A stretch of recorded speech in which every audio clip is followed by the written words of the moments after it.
Assalamualaikum warahmatullahi wabarakatuh. Di sini kelompok kami akan menjelaskan materi bab 2 yaitu sistem pakar dalam kecerdasan buatan. Kelompok kami beranggotakan Sabrina Tusara NPM 1808201030 dan saya Rahayu Kusumaning Tias Paramita Wardhani NPM 1808201038. Pada pengantar sistem pakar ini akan dijelaskan bidang kecerdasan buatan, ide dibuatnya sistem pakar dan definisi dari sistem pakar tersebut, dan pengolahan bahasa alami. Yang pertama yaitu mengenai bidang kecerdasan buatan. Kecerdasan buatan atau artificial intelligence ini merupakan simulasi dari kecerdasan yang dimiliki oleh manusia yang dimodelkan di dalam mesin dan diprogram agar bisa berpikir seperti layaknya manusia. Artificial intelligence ini diterapkan di bidang bisnis dalam bentuk sistem berbasis pengetahuan yang menggunakan pengetahuan manusia untuk memecahkan suatu masalah. Definisi dari sistem pakar adalah sistem pakar merupakan program pemberi advice yang terkomputerisasi yang bertujuan untuk meniru proses pertimbangan dan pengetahuan dari pakar dalam menyelesaikan permasalahan yang spesifik. Sistem pakar ini merupakan salah satu bagian dari bidang kecerdasan buatan atau artificial intelligence yang dibuat untuk menirukan seorang pakar atau ahli. Tujuan dari sistem pakar ini bukanlah untuk menggantikan para pakar, tetapi hanya untuk membuat pengetahuan dan pengalaman para pakar itu tersimpan dan tersedia lebih luas dan leluasa. Karena semakin tak terstrukturnya suatu situasi, maka solusinya akan lebih spesifik. Dan ide dasarnya itu dari dibuatnya sistem pakar itu cukup sederhana, yaitu karena kepakaran ditransfer dari seorang pakar ke komputer. Lalu pengetahuannya ini disimpan dan user dapat meminta saran spesifik yang dibutuhkan. Lalu dari komputer itu dapat mencari, mengolah, dan menampilkan kesimpulan yang lebih spesifik. Lalu pengolahan bahasa alami. Muncul bidang baru yaitu pengolahan bahasa alami atau Natural Language Processing yang merupakan bagian penting dari suatu sistem pakar dalam hal menjembatani antara bahasa yang dikenal manusia dan bahasa komputer atau mesin yang dikenal oleh komputer atau mesin yang digunakan oleh sistem pakar. Teknologi bahasa alami ini memberikan komputer kemampuan untuk dapat berkomunikasi dengan komputer lain dengan bahasa aslinya. Bidang pengolahan bahasa alami ini dibagi menjadi dua subbidang, yaitu pembahasan alami Natural Language Understanding, yaitu yang mempelajari mengenai metode yang menjadikan komputer itu dapat memahami perintah-perintah yang diberikan dalam bahasa Inggris. Jadi komputer tersebut itu dapat lebih memahami manusia. Lalu bidang yang kedua yaitu pembuatan bahasa alami atau Natural Language Generation. Nah, ini tuh dibuat agar komputer bisa berbahasa Inggris umum, sehingga manusia dapat lebih mudah memahami komputer. Baik, di sini saya Zabrina Tuzara, NPM 30 akan melanjutkan penjelasan mengenai sistem pakar yang tadi sebelumnya sudah dijelaskan oleh rekan saya yaitu Mbak Mita. Nah, di sini kita sudah melihat tabel perbandingan sistem pakar dengan sistem yang lain. Nah, dibandingkan sistem yang lain terdapat beberapa atribut yang memang dapat dibilang mengkategorikan atau membedakan sistem pakar dengan sistem yang lain. Ada beberapa, yaitu dimensinya berupa aplikasi, fokusnya, kemudian database-nya, ada kemampuan pengambilan keputusan, manipulasi, kemudian ada informasi, kemudian ada tingkat organisasi tertinggi yang lain, kemudian yang terakhir ada daya pendorong. Nah, ada beberapa di sini sudah dijelaskan, ada TPS ataupun Transaction Processing System, kemudian ada MIS atau yang sudah kita pelajari sebelumnya, ada Management Information System, kemudian juga ada DSS atau yang biasa kita panggil Decision Support System, kemudian yang terakhir ada ACE atau Executive Information System. Nah, secara aplikasi, jika dibedakan dari segi aplikasi, memang pada umumnya ada perencanaan, tapi di sini kita lebih ke diagnosisnya atau strategi perencanaan diagnosisnya. Kemudian ada perencanaan kontrol internal yang kita bisa lihat di dalam tabelnya. Nah, kemudian fokusnya dia ES ini, kalau yang lainnya ada yang interaksi data, kemudian informasi, kalau ES ini lebih ke inferensia. Nah, inferensia ini sebenarnya lebih mengerucut kepada sistem pakar karena mencakup semua metode yang berhubungan dengan analisis bagian data. Jadi inferensia itu mencakup semua metode yang berhubungan dengan analisis bagian data atau juga disebut dengan sampel untuk kemudian sampai pada peramalan ataupun penarikan kesimpulan mengenai keseluruhan data induknya. Nah, kemudian ada transfer kepakaran. Jadi memang expert system ini lebih ke salah satu bidang. Nah, peramalan salah satu bidang. Kemudian ada database. Jika database-nya mereka semua memiliki karakteristik yang berbeda-beda. Kalau di expert system atau sistem pakar ini lebih ke pengetahuan yang prosedural dan faktual, dan knowledge base-nya berdasarkan fakta dan rules. Kemudian kemampuan pengambilan keputusannya, jika yang lainnya tidak ada seperti TPS, MIS, CSS tidak ada kemampuan untuk mengambil keputusan, berbeda dengan ES, karena ES itu sistem pengambil keputusannya cenderung kompleks dan tidak terstruktur.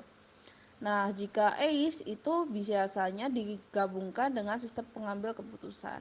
Nah, secara manipulasi yang membedakan adalah jika yang beberapa sistem lain itu lebih numerik, walaupun ACE juga ada simbolik, namun lebih condong, ACE itu condongnya ke numerik, sedangkan ES atau expert system ini lebih condong ke simbolik, seperti itu.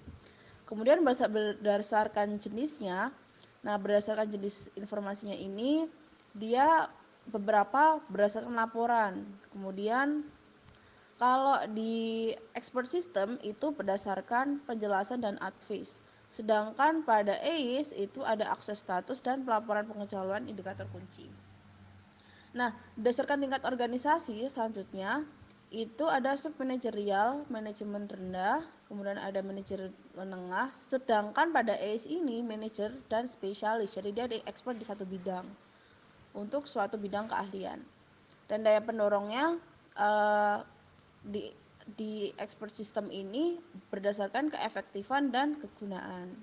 Nah, di slide selanjutnya ini kita akan menjelaskan mengenai hubungan sistem pakar dengan sistem mengambil keputusan. Nah, jadi SPK dengan sistem pakar atau expert system ini sangat berbeda. Nah, itu ada di poin-poinnya, ada berbeda dan tidak berhubungan. Kemudian dia juga berkembang secara paralel tapi tidak tergantung dan berjalan sendiri-sendiri. Dapat menggabungkan potensi dari keduanya, adanya perbedaan kapabilitas antara kedua tool, dapat mengisi satu sama lain atau melengkapi, membuat menjadi berdaya guna, saling terintegrasi, sistem berbasis komputer, dan dapat meningkatkan pengambilan keputusan manajerial. Nah, di sini saya kan juga menjelaskan slide selanjutnya, yaitu mengenai perbedaan sistem pakar dan sistem pengambil keputusan. Nah, di sini mungkin sudah dijelaskan tadi sebelumnya, tapi kalau tadi dengan sistem yang lain, di sini perbedaan dengan sistem pengambil keputusan. Kalau yang dari sistem mengambil keputusan kita bisa lihat di tabel.